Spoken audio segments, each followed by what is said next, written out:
आप बद्रिकाश्रम में जाएंगे आंख मूंद रखी है, जगन्नाथ में जाओगे आंखें कभी नहीं मूंदते, हर पल आंखें खुली हैं।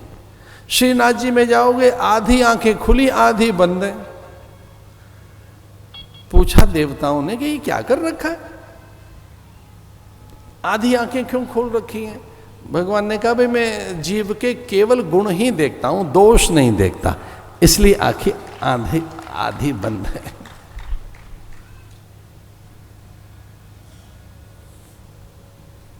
लेकिन जगन्नाथ में तो पूरी खुली है। जब आप जगन्नाथ में हैं तब तो आंखें पूरी खुली हैं। इसका अर्थ क्या है? भगवान ने कहा कि वहां मेरी प्रतिज्ञा है कि कोई भी पाप है तो मैं खुली आंखों से देखता हूं, उसका हरण कर देता हूं, वो जैसा भी है फिर मेरा ही है।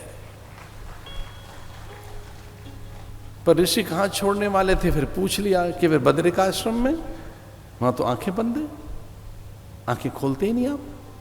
तो भगवान ने कहा भाई तपस्या कर रहा वो आदमी तो आंख मूंद कर तो तप करेगा, आंख खोल के भजन होता कहां है? हम वहां तपस्वी हैं, बद्रिकाश्रम में तो मैं तप कर रहा हूं, पर आंखें क्यों बंद हैं?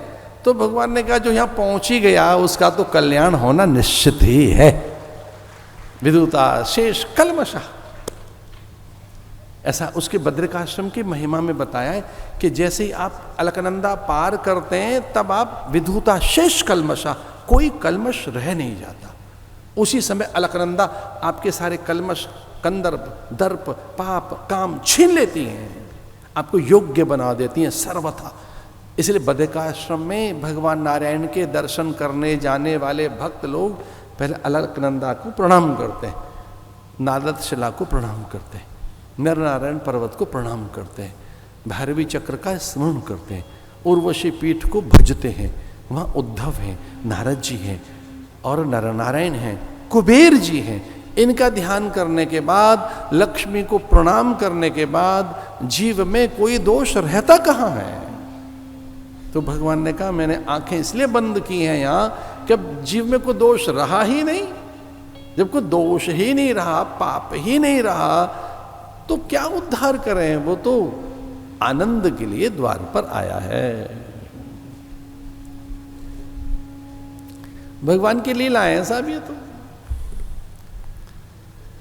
अद्भुत लीला।